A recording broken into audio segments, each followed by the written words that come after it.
Amazing. Okay, so good evening, everybody. How I can see it is how it's recorded, yeah? Yep, it should say it's recording. You know, maybe should we start it again? No, it should say it's... But I think how I can see myself is how it's being recorded. That's, yeah, this is what you see. You don't see everyone else, you only see you. Yeah, but the angle is one thing. Okay. Okay, I think people are still coming on. So I'm going to, since we are being recorded, I'm just going to, before we start, I'm going to clarify the story that I said last week, which I'll probably repeat next week. But I did say a story last week from the Baal Shem Tov, and I didn't say it correctly. So I wanted to correct that first. And that gives a few minutes for people till they come in, till we start.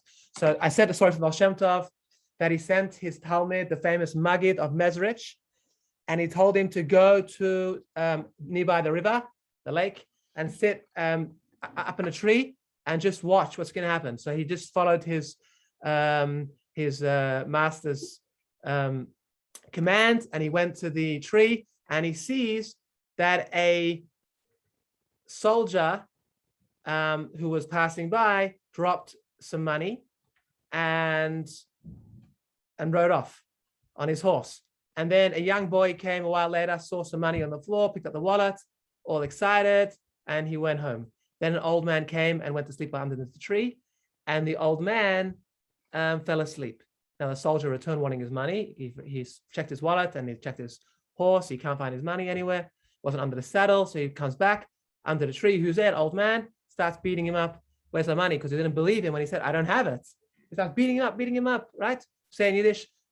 He gave him clapped and patch, right? He's beating him up.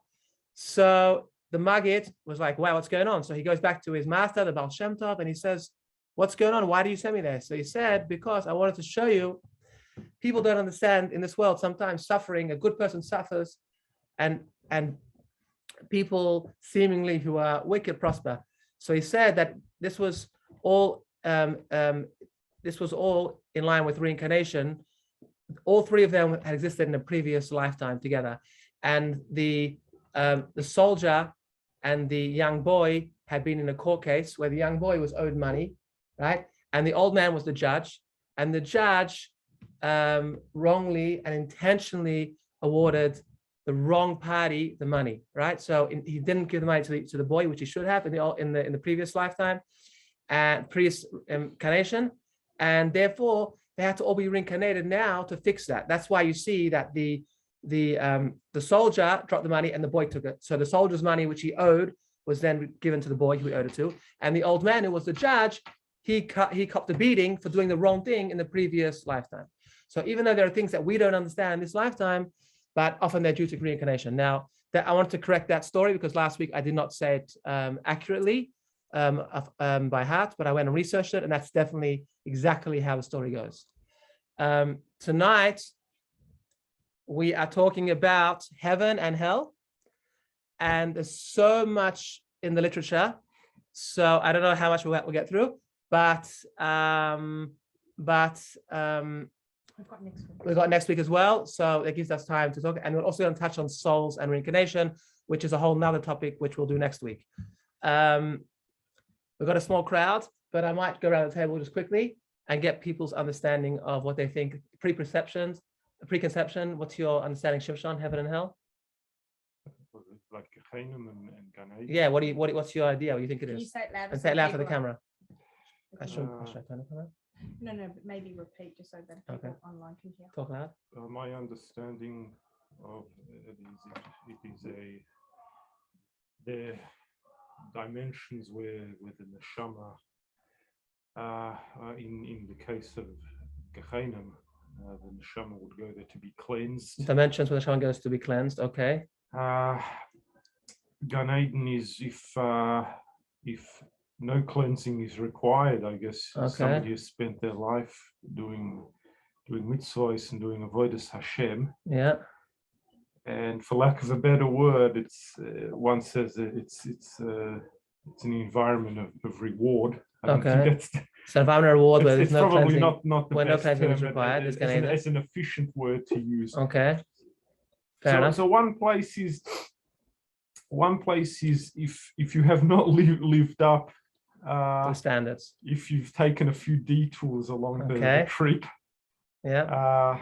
I don't buy into the whole that there's, you know, Gehenna is a fearful place. Okay.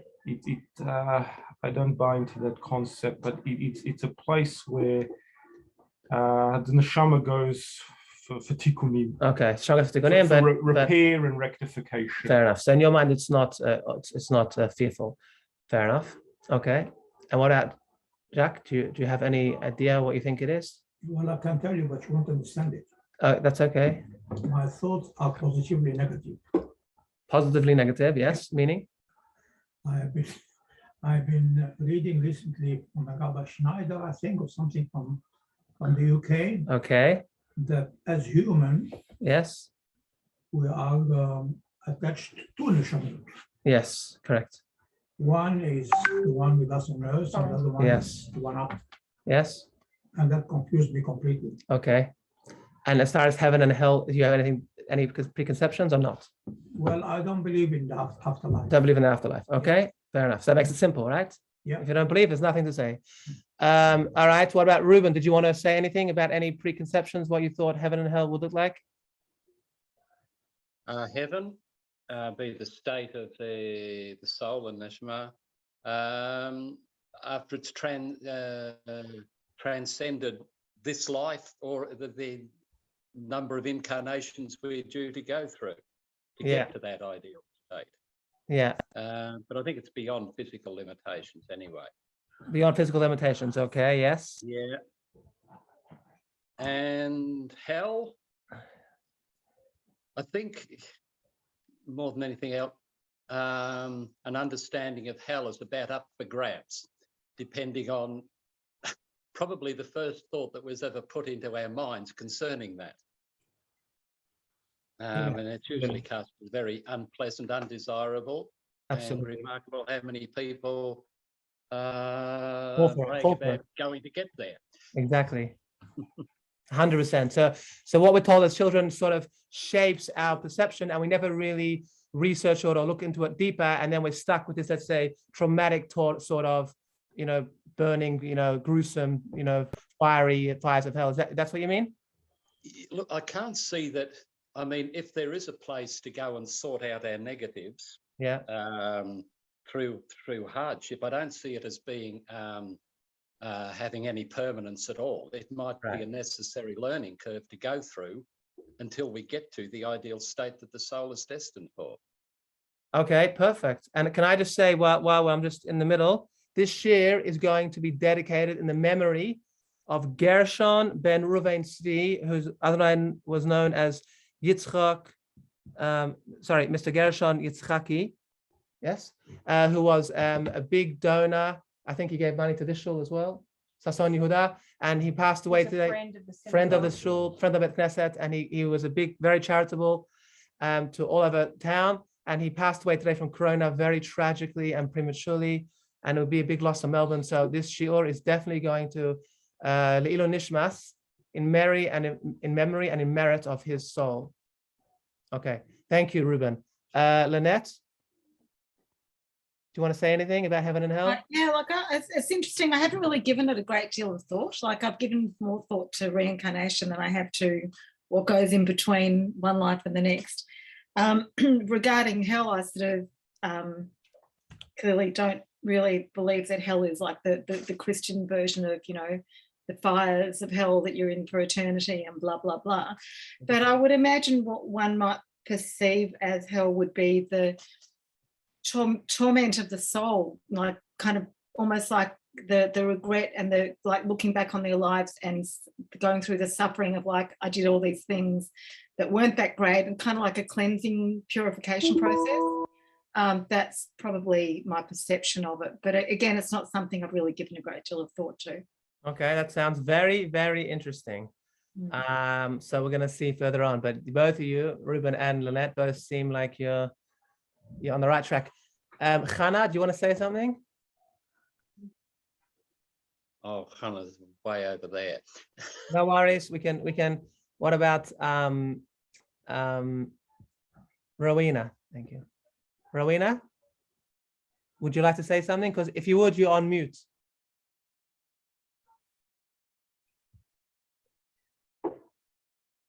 Rowena, you're on mute. Can you turn on your volume? No, okay. Just turning it on. No. Okay. Okay. No.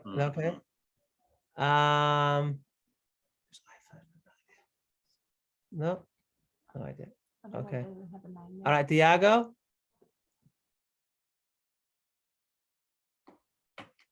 Diago, hi Diago. Hello. How are you?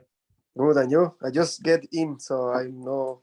So the question is, do you have anything preconceptions about heaven and hell? Hi, Talia. Well, I'm not very deep in the term, but I think heaven and hell doesn't like exist. Just we are supposed to do like how I can say, transfer ourselves in this time that we are alive to go in the same place that everyone is gonna go, but in different levels, I think. So you're saying whatever you create in your current lifetime stays with you for an eternity. Is that what you're saying? Yeah, I think so. Very interesting. That's a brilliant, fascinating idea. Very, very interesting. Thank you. And Talia, hello, Talia. Can you hear me? Hi, Talia. I'm not sure if you can hear me. Hi. How are you? Yeah, I can hear you. Good, thanks. Did you want to comment on any preconceptions of heaven and hell? Not at this stage. I think I'll listen. Thanks, Okay. John. Great to have you. Thank you. All right. What about Joanne? Did you want to say anything? I've got my thoughts, but You can say. Oh, okay. I was going to say that I don't think that we believe in hell. I don't believe in hell, but I wish there was a hell for bad people. But I believe that the hell is that you don't go to heaven. Right. So that you, when you die, that you can't go to heaven. So that's your hell, and that perhaps you come back down and you've got to be good so then you can get, and then basically recycle you, and you keep living until you're good enough to go to heaven. Right, I see. Okay, that's interesting. I heard from this rabbi. Yes, I'm listening. He said that hell as such is the guilty conscience that we have. Okay. For something like 1 year. Okay. Until the soul is purified. Okay. And then we are in heaven. So I've heard that as well. But hell as such doesn't exist. No hell. You kind of stay like in a bubble till you can learn from what you. So 11 months of 11 months of the guilty conscience until you are cleaned up. Interesting. So it actually, yep. Sorry, someone say something. No. So that's actually very fascinating. All different ideas combined, all fascinating. All right. So, do you want to say anything? Right? Nothing.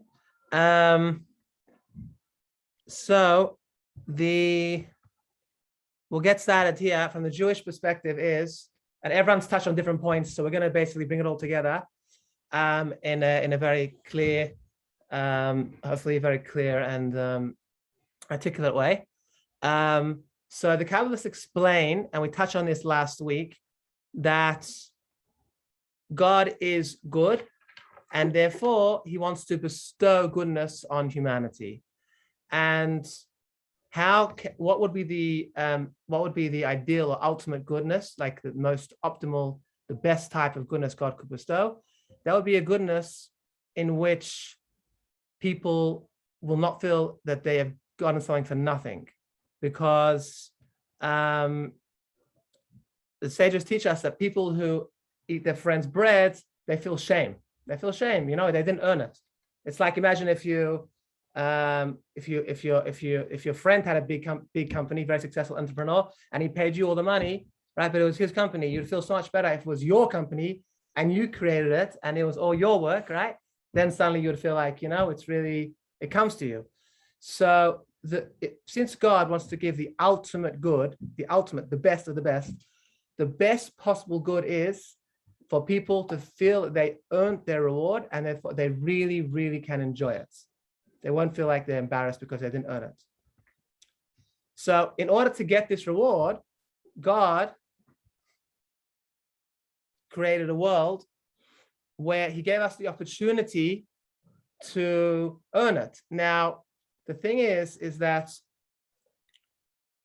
in the spirit, we spoke last week as well, that in a spiritual sense, so God is a source of all pleasure, because God is the source of all pleasure, or wisdom, or knowledge. And he himself, the Kabbalists explain, is the infinite light, right? Obviously, when we talk about infinite light, we're speaking metaphorically. God is not physical light, but he is the infinite, the Ein Sof, the infinite. But in Kabbalah, we refer to him as the Or Ein Sof. It's the way that human mind can grasp the infinite light.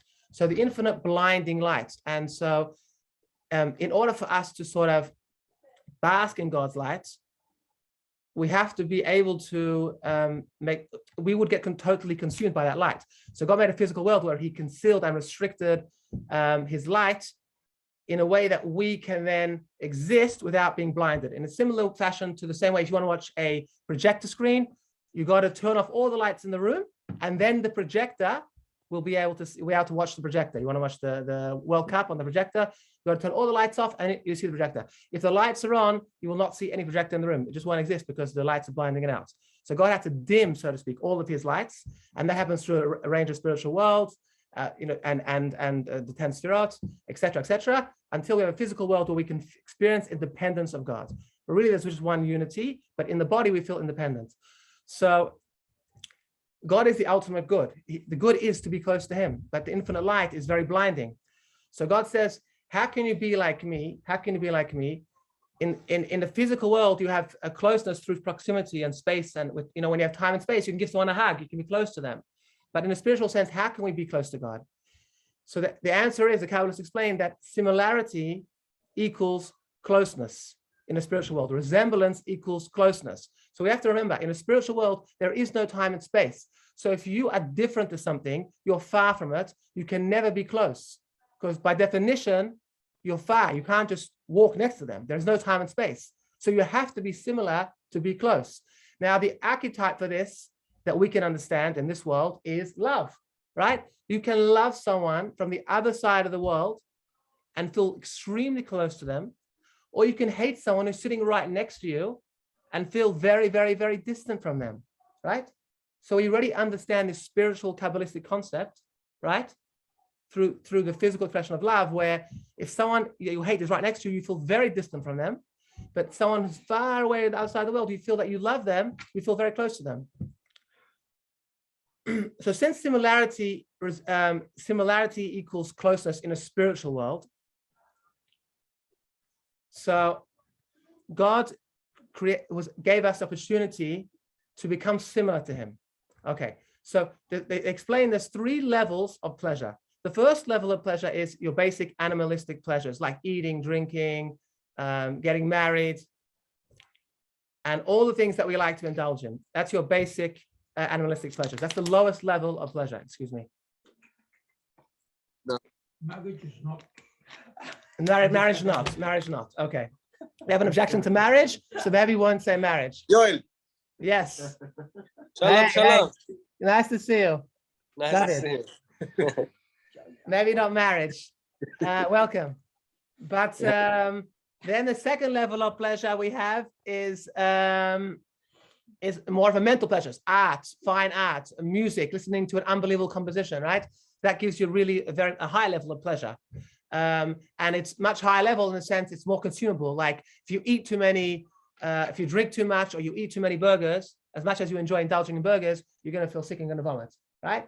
It can even be fatal if you have too much alcohol, etc., etc. Too much consumption of physicality and indulgence can be fatal.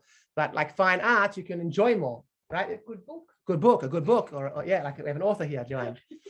But then there's a higher level of pleasure, the third level of pleasure, which is a sense of achievement and a sense of acknowledgement and a sense of being appreciated. So imagine you do a 5-year course at Harvard and you do a double degree and you're not sleeping at night, you're not going socializing and partying, not going drinking, you're up all night studying in the library and you're not sleeping and you're stressed, and you do your 5-year double degree. And at the end, imagine your parents have to take out a double mortgage to pay the $250,000 US Harvard fees. Like it's like the whole family, yeah, the grandparents are chipping in, right, to pay for it. So at the end, you have a massive function and the whole family gets together, and what a sense of achievement.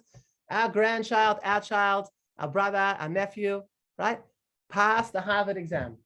But imagine if someone, their whole life worked to solve an incurable illness, like God forbid cancer or some terrible illness, and they got the Nobel Prize, and the whole world, right, had a sense of, had a appreciation for them, right? And imagine the sense of achievement and self-satisfaction that they would get from a life's work of achievement. That is not comparable in any way or shape or form to the lower levels of pleasure. Just having a drink of wine or listening to some music, it is incomparable. So what God did is he gave us the opportunity to, through the Torah and the mitzvot, which is, the Torah is God's knowledge and the mitzvot are God's will, right? He wrapped his will in the commandments.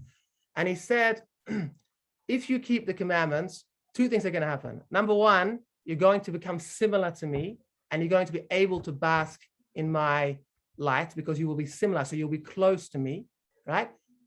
If you keep my commandments, you will be close to me, because resemblance and similarity in a spiritual sense equals closeness. And at the same time that is happening, the more that you refine your character and overcome your challenges and work on yourself, not running after your animalistic drives, not following your ego, right? The more you're able to rise above and tap into your spiritual self, to your soul, then every time you overcome a challenge, you get a sense of achievement, and the harder the challenge is, the more satisfaction and achievement you feel, right? The more you have. So if God forbid someone loses their business and it's during Corona, it's very, very challenging, and they have to fight and rebuild. Maybe it's a year later, maybe it's 2 years later. It doesn't happen overnight. They have and it's booming better than ever. Their business is better than ever because they've grown as a person. They have more skills. They have a broader personality. They've been through more life experience. So now, hi Simcha, nice to have you. So now they have a bigger sense of self-achievement. Of course, it's challenging, but they feel a greater sense of achievement. So imagine we go through our entire life, overcoming each obstacle, each challenge. At the end, God forbid, when the coffin is being lowered into the ground, the sense of satisfaction and achievement from a lifetime of work, right, is something that a person did on his own, that he worked on his own, and he became a creator of his own reward. Because the more that he overcame his challenges, the more he created his own self-satisfaction. And he also became a creator because he became similar to God in the sense that he was God's partner in creation, in creating the world, in helping God be a partner of creation, in creating the world to be more a godlike world, a world that's recreated in God's image. And he recreated his own personality to be in God's image, right? He got an animal when he was born. He got a self-absorbed, self-centered animal. That's what a child is. Not an animal, but self-absorbed and self-centered. With animalistic drives, the child just gets angry. The child wants food, he cries. The child just expects everyone to help him whenever he wants, at the drop of a hat. But the idea is that as we grow older, that's the idea of Bar Mitzvah at 13. Bar Mitzvah at 13 is the neshama, the Yetzer Tov, the good inclination, because it's the rational mind. We expect someone matures at the age of 13, and they're able to discern between right and wrong and not be so self-centered and have a broader perspective and think of others and think outside of themselves, which will allow for them to bring God in the picture and will allow them to refine their character and think of others. And so God wanted a world of love, a world of kindness. Let's build a world of kindness. So therefore, to build a world of kindness, we become partners in God's creation. In God, we become partners with God in helping to recreate the world in his image, right? We recreate our own image, our own person in God's image, and we create our own sense of reward through the achievement and satisfaction that we get when we overcome all of our challenges through our whole lifetime. Okay, so now we get some sort of understanding of the high level of reward. We have to now address the topic of the real you. So we touched on the soul last week, we're going to be talking about the soul next week. It's Judaism 101, because we start off the first 6 days of creation, and on the 6th day God created man. What does it say? Vayipach Hashem ba'apav, and God blew into Adam's nostrils, and he became a living being. And that was God blowing. And when you blow it from your inner essence, right? Your inner essence comes out. So that's where Judaism starts. The first idea of the soul is that God blew his essence, which is immortal. God's immortal essence was blown into man. And then man has an immortal part to him. So before God blew into man, he was just a physical body without life. And when God blew his mortal soul into him, God's essence, he became, the neshama went into man, and now he was joined. He had a soul, and that the soul gave life to the physical body. So when you think about who you really are, right? Who are you really? Who's the real you? So let's see. Who do we think we are? Do we think we're our hand? Like our hand, God forbid, could be amputated, right? As so too could be our kidneys could be amputated. We could have a kidney replacement, right? We could have a lung replacement, right? Transplants, right? The only thing at the moment that they can't do is a brain transplant, but probably science will get there. So when we look at the body, we definitely don't identify that as the real us when we think about it more deeply. It's impossible that's the real us, because we can put someone else's heart in our body, and like, what, are we the other person's heart? No, we're not the other person's heart. So imagine if we could clone a brand new body, and we could take a person's body is decaying, they got gangrene, right? But we can clone a brand new body. We can take the person with the decaying body, we can take his brain, his SIM card, and put it in a brand new body. So all of his memories, experiences, emotions, creativity, personality traits, right? Imagination, everything is in the brain, in the SIM card. We put that SIM card, that brain, in a brand new body. Who would you be? The new body or the brain? Obviously, you'd be the brain, right? You'd be the brain, right? The brain in the body. Yeah, you'd be the brain in the body, the mind that lives on. So the mind that lives on, all of the information that is in the mind, from a Kabbalistic perspective, the mind gets its consciousness from the soul. And the soul is a part of God, meaning that our consciousness and our awareness is very much limited when our soul is in the body. When the soul leaves the body, the irony is we have expanded levels of consciousness, right? But the way the Kabbalists and the Hasidic masters explain it is, the eyes limit your vision of the soul. The eyes limit the hearing of the soul. The eyes limit the knowledge of the soul. There's something called the chokhmas nafshis, the knowledge of the soul, or the re'iyas nafshis, the seeing of the soul, right? And when a person is in this world, the brain works, 95% of the brain's function is to limit one thought at a time, to shut down, because if we would think of all of our emotions, all of our thoughts, all of our memories, right, all of our experiences in one go, a person would go brain damaged, right? It's like, imagine you shut your eyes now and you see the static, it's flashing, boom, boom, boom, boom, and every second there's more static on top of the one before, so it's impossible to concentrate on that. But our brain works to really shut down, that only should think one thought at a time, so that we stay normal and sane and healthy, right? Now, what happens is that all of our emotions and memories and creativity and personality traits, they're not tangible when we're alive either. They exist in our consciousness, and they exist in God's consciousness, because everything exists outside of God. Nothing lives outside of God, and everything stays in God's memory. But God's memory is dynamic, because when we talk about God's memory in Kabbalah, we refer to it, when humans are alive, we live in God's das, in his knowledge. And when humans are dead, we live in his bina, his understanding. Understanding is still a vibrant state of consciousness. It's not that like, it's just, we're just somehow in God's memory. God's memory is alive and vibrant. It's in his understanding.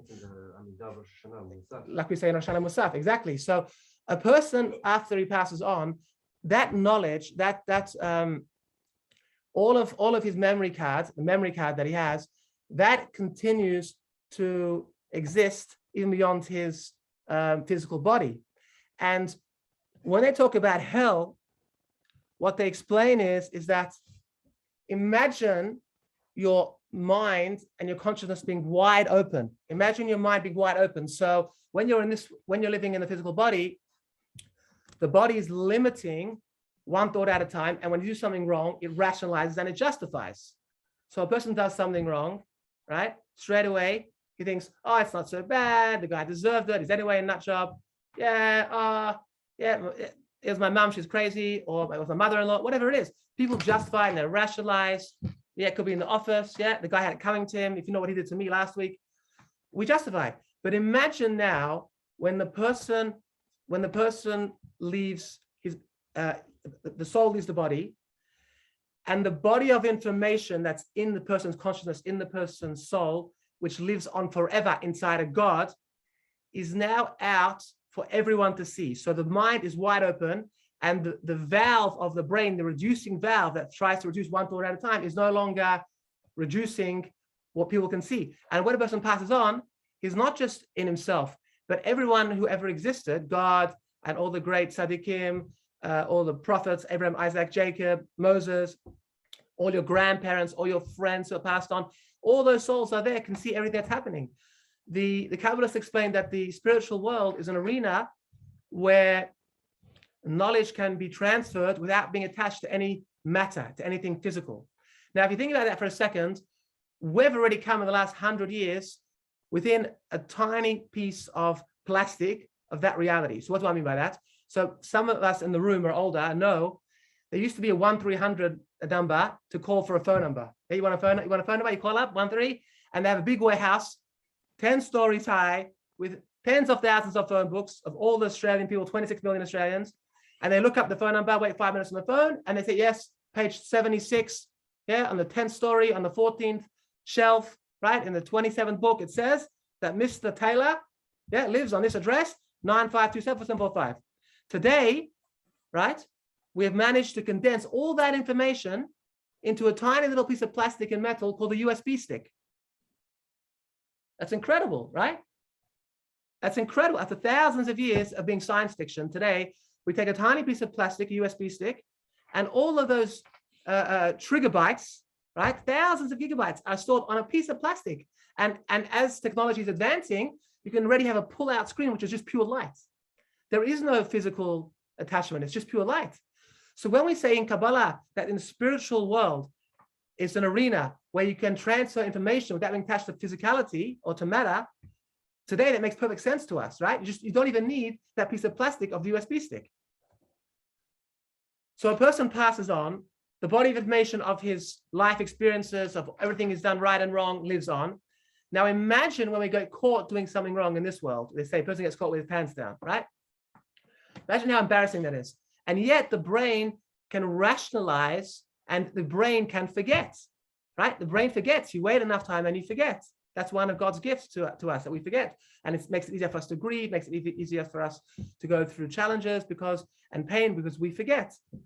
But imagine when this is all wide open and we're standing naked before God and all of our relatives, and there's nowhere to run and nowhere to hide, and nothing to forget and nothing to rationalize. And it's the world of truth, where a person himself is now separated from his ego and from his brain and mind. And that's why it says a person will be his own judge. And we've all heard the story that the person that had the near-death experience or a clinical death that came back, they saw the live video and they judged themselves. This is what it means. It means is that in the world of truth, the world, they call it the world of truth, the world after one passes on, the world of God is the world of truth. There's no God judging you. You judge yourself because your ego is now separated from your soul. And your soul knows what your soul did right and what your soul did wrong. And everybody can see that. And when there's nowhere to run, nowhere to hide, that embarrassment and that shame is metaphorically used across Jewish literature as burning in hell. And there are many, many, many examples of this that our sages equate burning to the burning shame, and it's comparable to burning.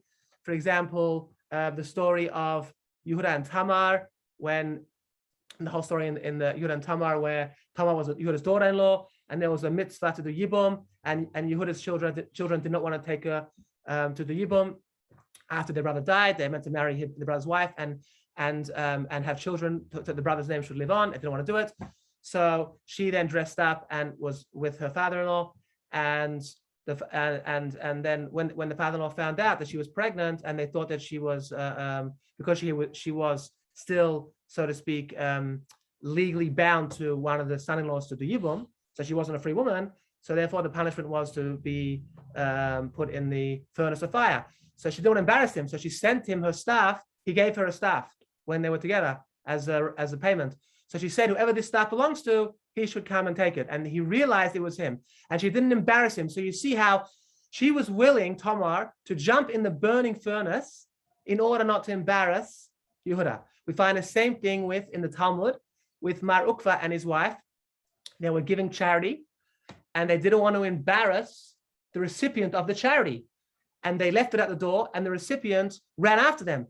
And in order not to get caught, they ran to a baker's a bakery, and there was a big oven there, and the oven was on. They ran into the boiling oven, the burning oven, and a miracle happened that they didn't get killed, but they did that because they didn't want to embarrass the recipient of their charity. So you see, embarrassing someone is a direct correlation with burning. It's even worse to embarrass someone than to get burned. That's what we see. But all throughout Jewish literature, in Jeremiah, in Daniel, in Yoel, all through Tanakh, we find, I can bring you many, many, many sources. We're not going to do it now, but it equates the afterlife with the burning shame and the fire of burning shame. Excuse me.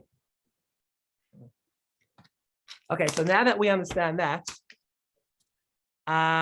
what actually happens in hell? Okay, so we understand hell is a burning shame. Okay, which is a very logical and rational, not traumatic or frightening. We understand. We have a chance to become God's partners in creation. And I'm going to add on this point here. This is why immorality is the worst possible sin in the eyes of a Jew, in the eyes of God, in the eyes of Judaism, and especially with the proliferation of technology and what's happening online with all of the terrible non-kosher content. Every Jewish person, male, has a bris on his reproductive organ intentionally. The covenant is on the reproductive organ. God could have made the covenant on a person's face where everyone can see it. God could have made the covenant on a person's body, but he made it on the reproductive organ. Why? And the answer is because a Jew's morality in the world, right? A Jew's connection to God, a Jew's ability to emulate God is all founded and based, the vessel and the tool which we have, right? The number one opportunity that we have to emulate God is by being givers and creators, right? Because God is a giver and a creator. And that's the whole thing about Judaism. Judaism is about building a world of love. We said, Olam Chesed Yiboneh, a world of love and kindness. That's why you find Rabbi Akiva said, and Hillel both said, when a non-Jew asked Hillel, teach me the whole Torah on one foot, he said, what you don't want to do to yourself, don't do to someone else, right? What you don't want done to yourself. What did Rabbi Akiva say? Love your friend like you love yourself, right? But people forget this. They think, well, I love my friends, but I don't need to keep God's commandments. But the Gemara says, your biggest friend is God. He loves you the most. So you have to love God to keep the commandments. Now, God gave us the ability to be creators like him. So we are most emulating God when we become creators through reproduction. So if we take this one tool that God gave us, right, that is holy in the sense that it needs to be separated. Holy means separated. Shabbat is holy. Why? It's separated from the rest of the week. The Jewish people are holy. Why? Because they are separated from all the other nations of the world. The other nations of the world keep the 7 laws of Noah. We are commanded to be a holy nation, a nation of priests, and a holy nation, a light upon the nations. Holy by being separate and having 613 commandments. So separating and not indulging in our animalistic desires or our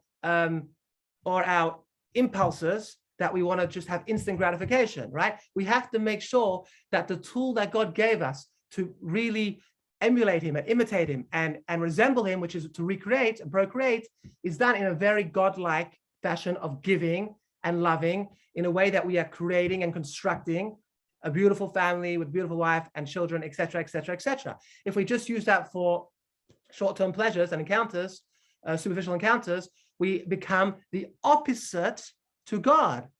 in a Kabbalistic and spiritual sense, we are far, far, far, far from God. So people say, well, God doesn't care what I do by myself in the shower, right? Well, he does, because he gave you the opportunity to have life potential, right? To have seed, which is considered the potential to have life. If there was no other, if there was no other man on the world that had seed and we destroyed this, everybody would be up in arms, right? So we have the potential to procreate and to have the life force that God gave us. And we have to be careful that we use that only in a constructive way, so we become like God. God is not wasteful, right? And God acts with restraint and with discipline.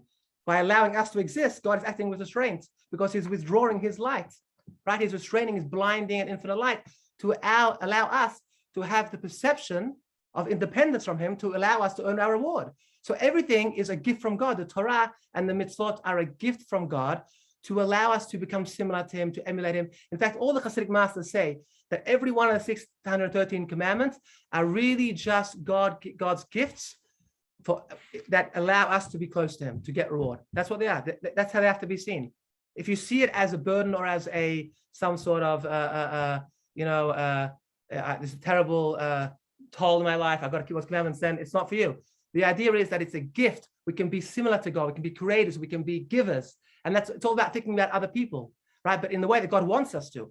Because if we do it in the way that we want to, we are not allowing God to have expression in the world.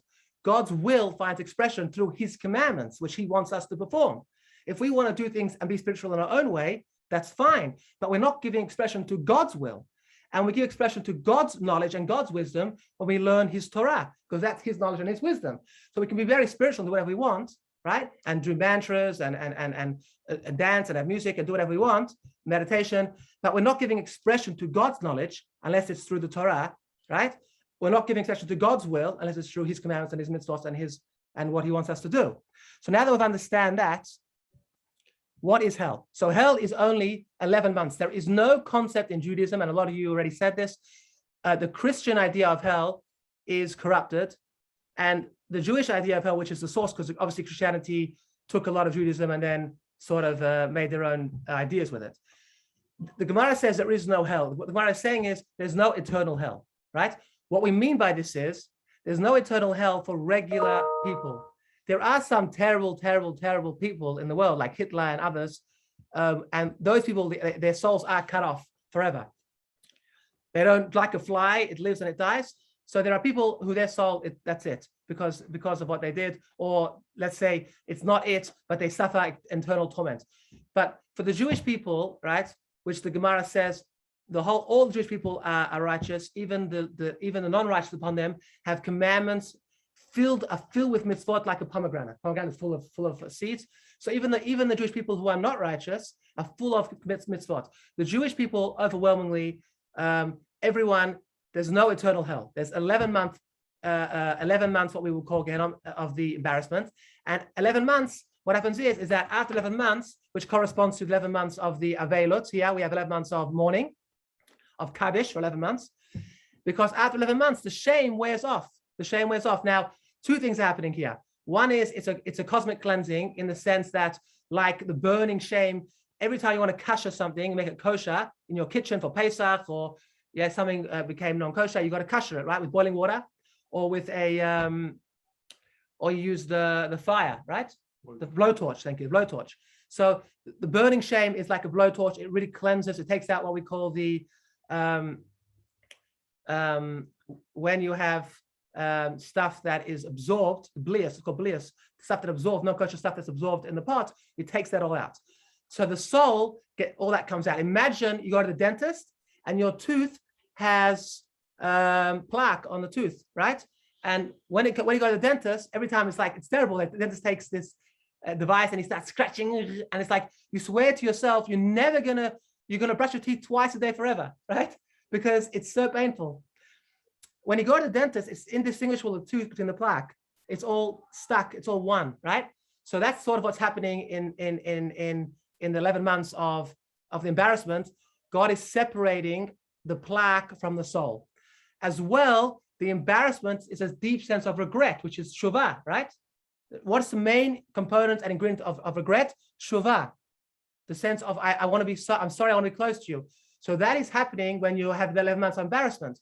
So after that 11 months, the soul is cleansed, right? After, and embarrassment wears off, and therefore the Shiva only lasts 11, the Avelus only lasts 11 months, and the Kalish only lasts 11 months.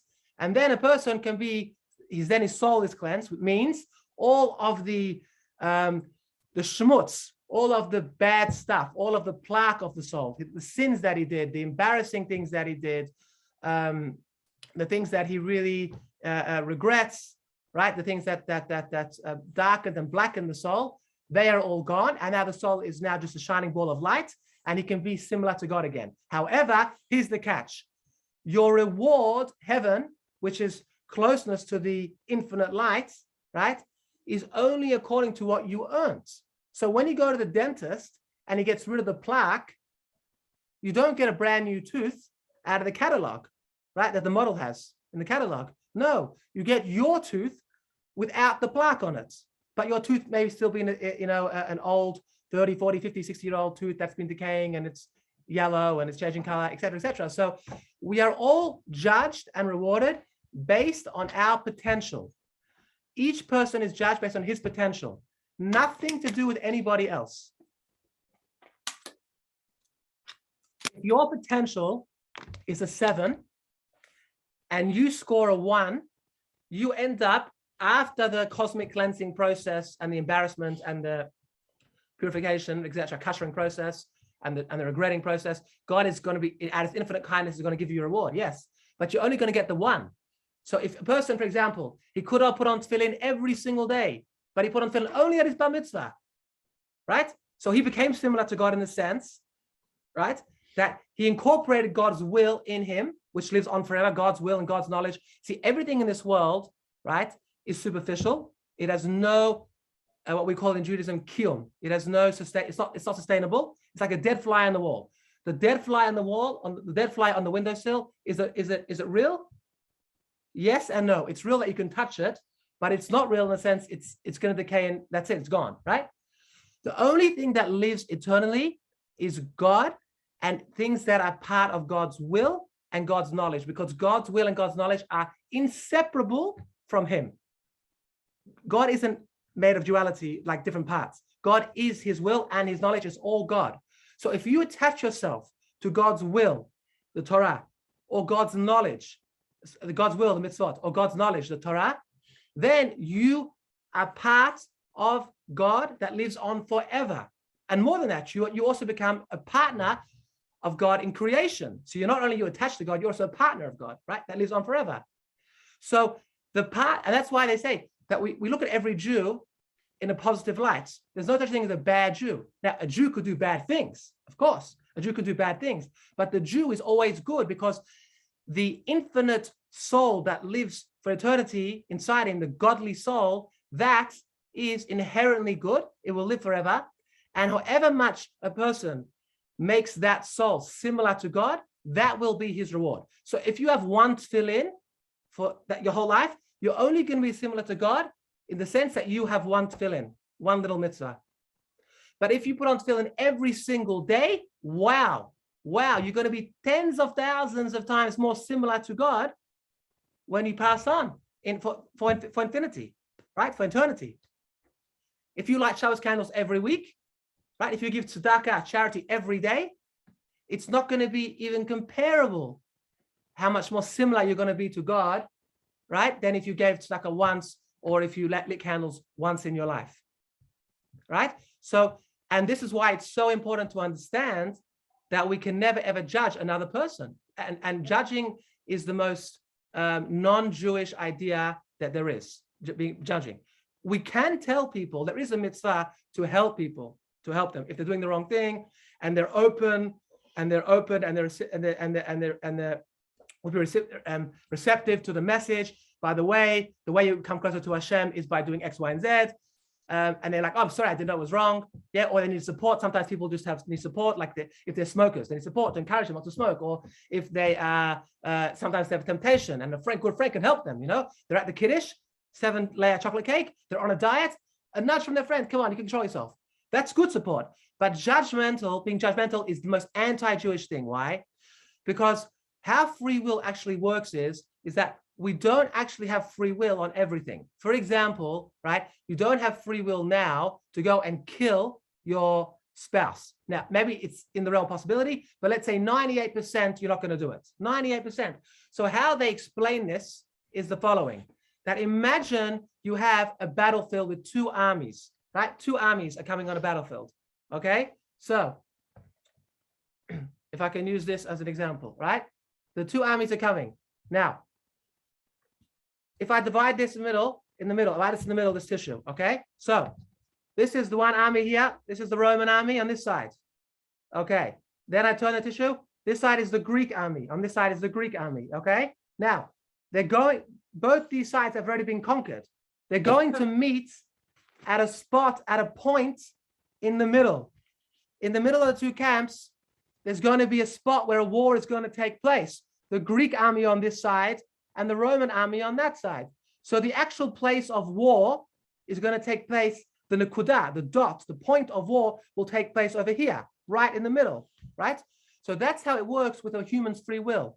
We don't have free will in everything. What happens is that a person, right, the more he works on himself, the more he grows, the more his free will changes, right? So for example, right now, you don't have free will to go and kill someone, but maybe you do have free will that if you're driving your car and someone cuts you off, not to curse and scream at them. Or maybe if, for example, Joanne, something's happened here. Sorry. Maybe, for example, if, what's happened here on the screen?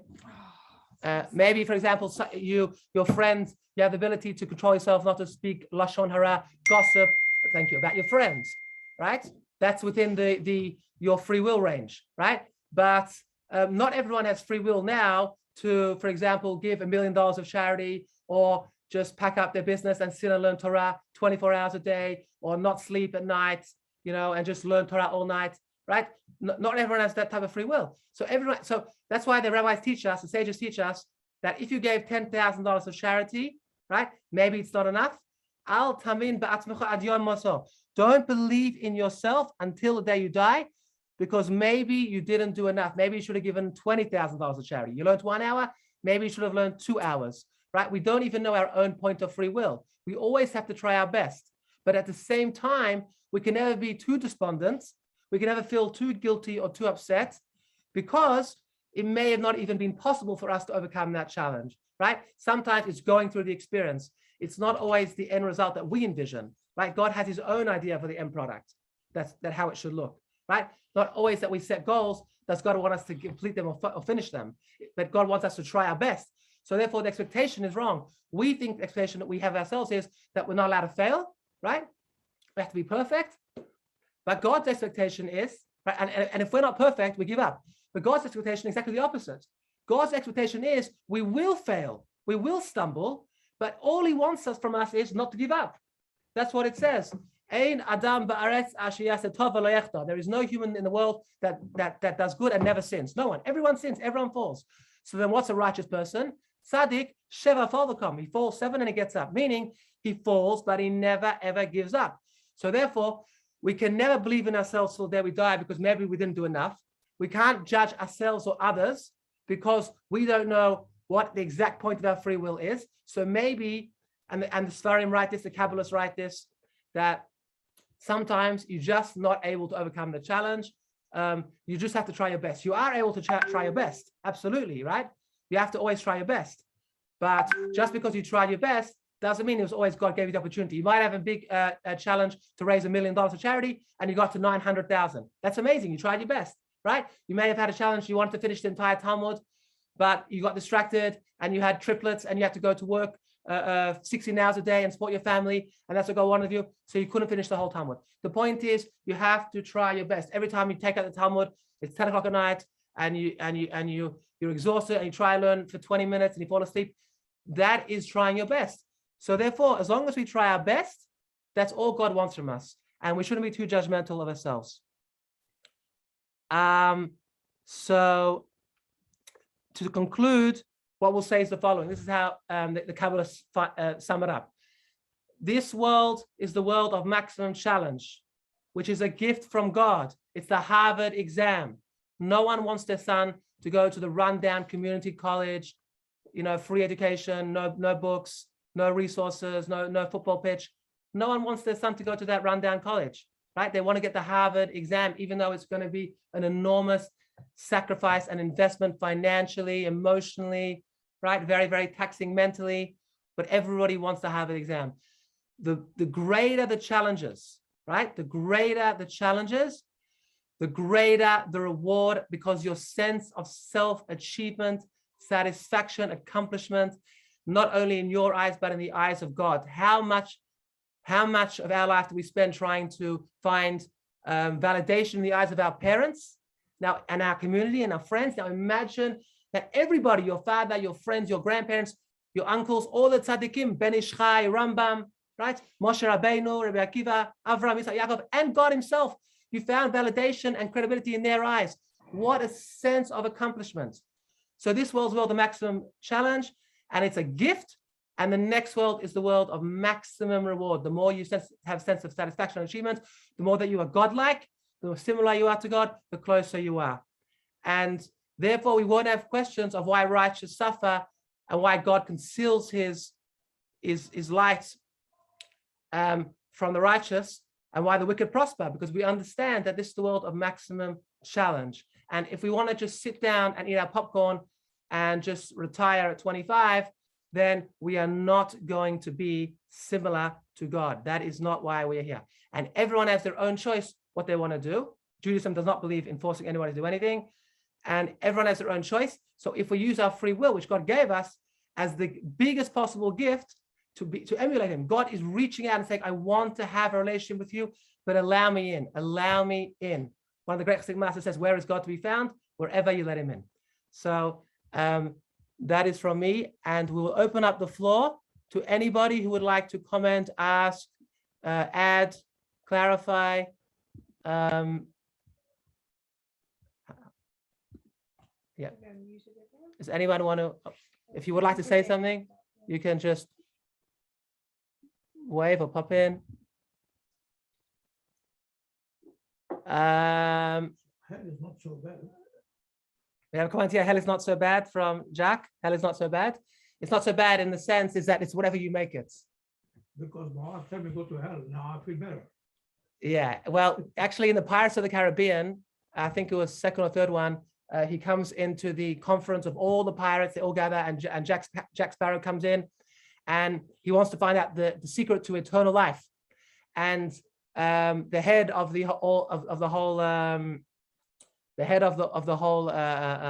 United Nations of Pirates gets up and says, Jack, the secret isn't to live forever. The secret is to live with yourself forever. And that's really the idea of the 11 months. Can we live with ourselves for that 11 months, right? Publicly, with our mind and our conscience wide open. So hell isn't bad in the sense it's what you make it. It can be very, very bad.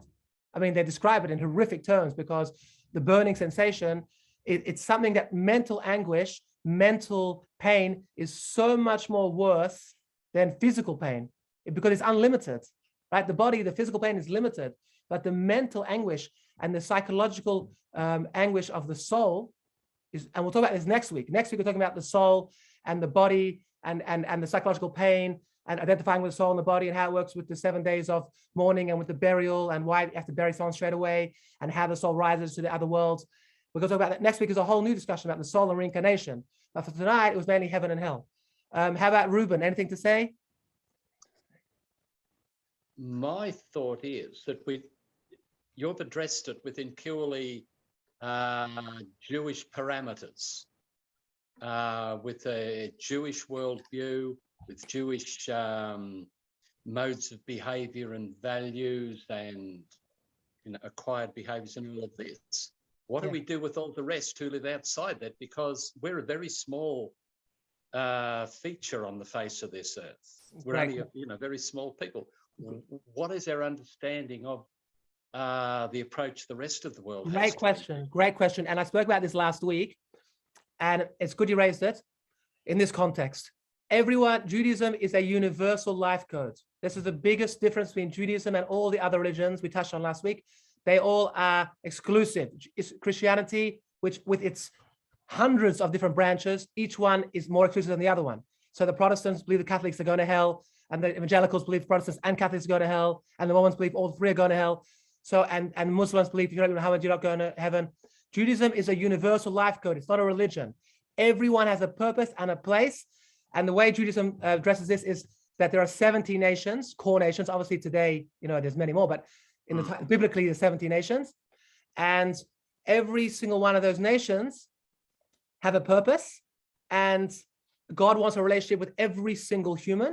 Every human is God's creation, and God wants to give to every single human as their father.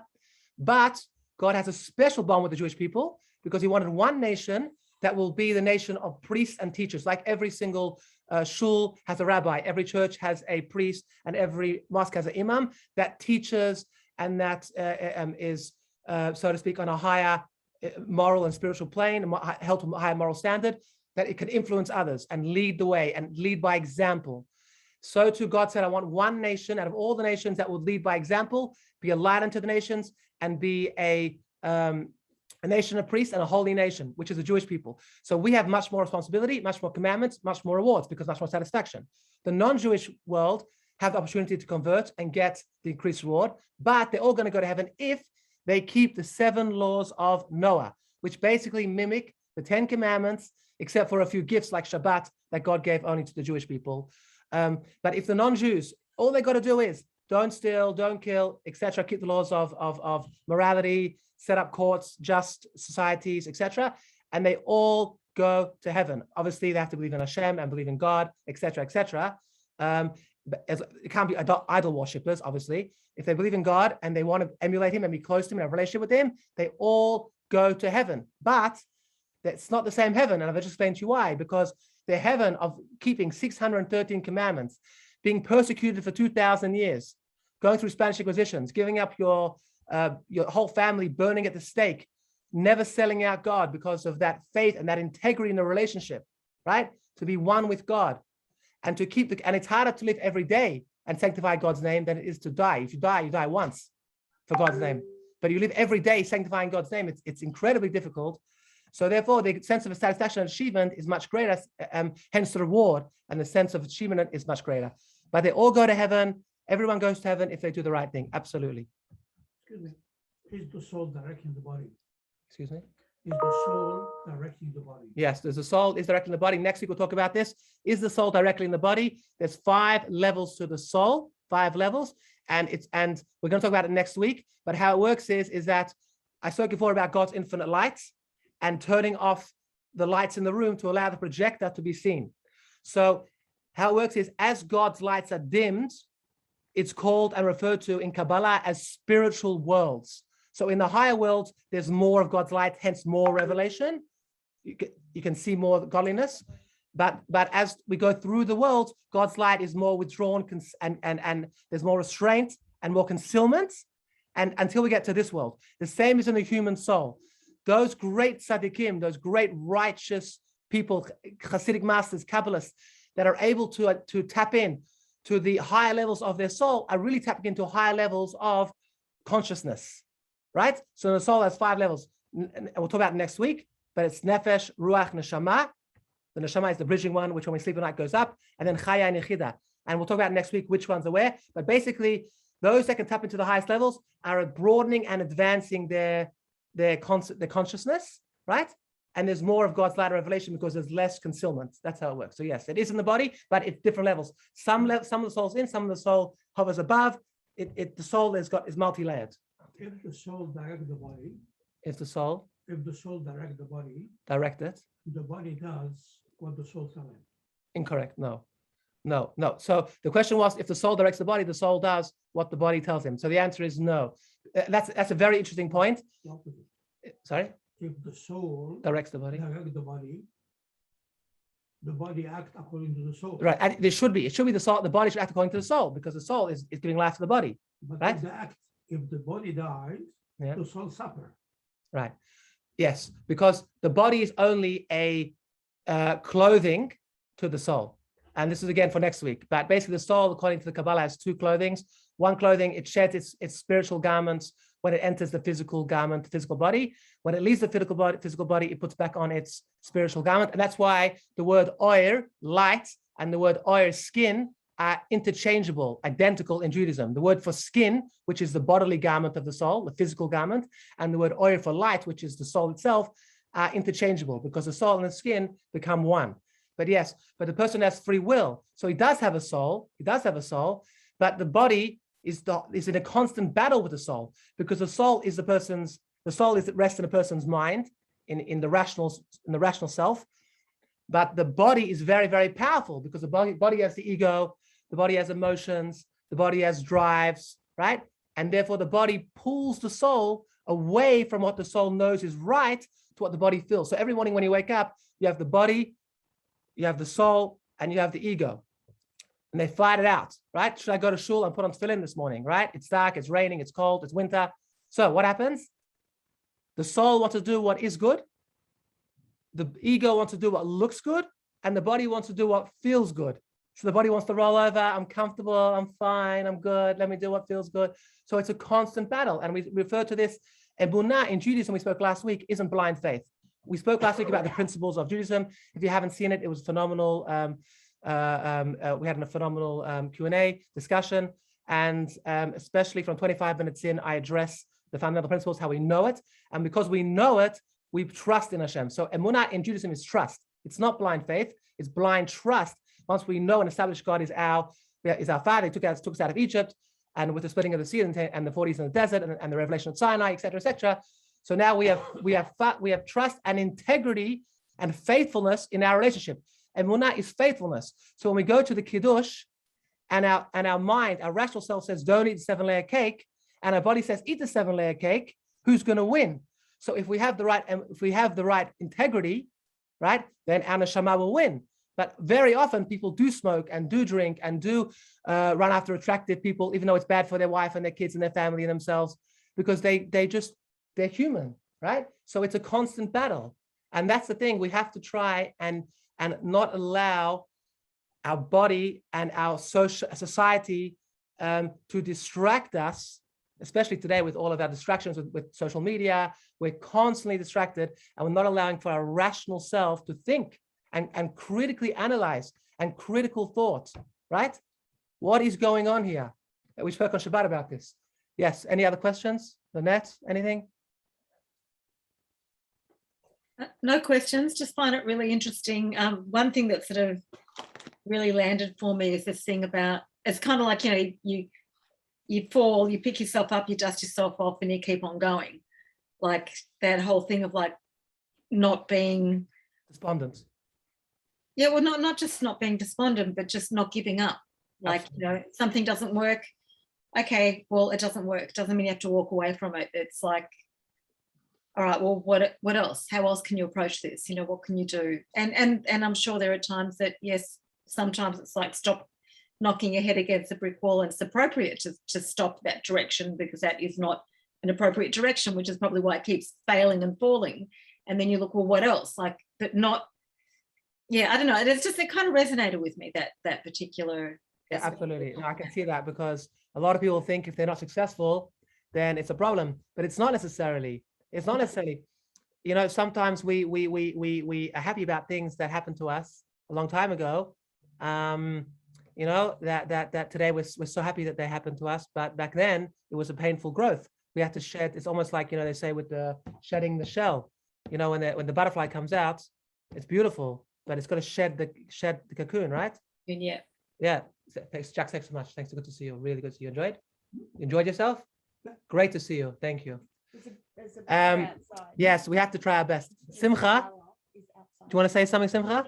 No, I'm just saying, I was just about to log off. Say thank you very much, and fantastic. And it was so great to see you. And next week we're talking about the soul and reincarnation. All right. Can we ask one more question? Yeah, for sure. No problem. Thank you, Simcha. Yes. Yeah. What's your question? If we judge ourselves in this world, does it make it easier after we pass on into the next life or the next state of existence? If we judge ourselves in this world, absolutely. Why? that process is called self cheshbon hanefesh, self what's called personal accounting. Yeah, self accountability, and it's a process of tshuva. So you say, okay, what? And this is what actually the Hasidic masters write, that a person should never ever get into a state of guilt or negativity. That's the worst possible thing. Why? Because it's only going to lead him to do more bad things, to satiate, to sort of fill that vacuum, right? So the idea is to remove your egoistic. The automatic reaction, the emotional reaction, is never coming from a good place. Never. Even if it's like because you're sad that you did something against Torah, against the mitzvot, it's never coming from a good place. It's always coming from your ego. So therefore, you have to wait, let's say 24 hours, or they say when a person goes to sleep at night, right? Yeah, when a person goes to sleep at night, that's when you can self-introspect, self-reflect.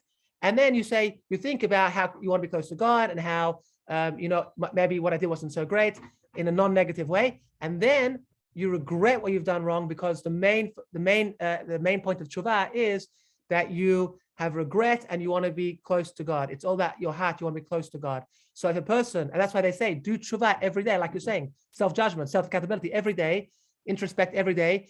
That way, in case today someone passes on, right? We have a friend who passed away. We started this shiur that passed away today, and he was fantastic a few weeks ago. Unfortunately, just no one knows, one day to the next. We spoke on Shabbat. We said, David HaMelech, King David writes, Yomov Ketzel Oiver, your days are like a fleeing shadow. And no one knows when their time is up. So if every day we give accountability and we say every day, God, we say in 3 times a day in Lamidah, in Shemona Esrei, we say, God, I sinned, forgive me, I want to be close to you. That is 100%, we can cleanse. But some things are harder to clean than others. It's okay to say, I'm sorry, but if you stole something, you have to give it back. If you embarrass someone, you have to ask forgiveness. So it's important to keep that in mind as well. Yeah, thank you. All right, everybody good? Amazing. Thank you so much. I'm so excited for next week. Thanks for your contributions, helping to steer me and stay me on the right track and answering all the things in this discussion. And next week, we're going to talk about soul and reincarnation. Super excited. Thanks, Yoel. Thank you, guys. Thank you. See ya. Bye. Bye. Amazing. What's okay? I found it.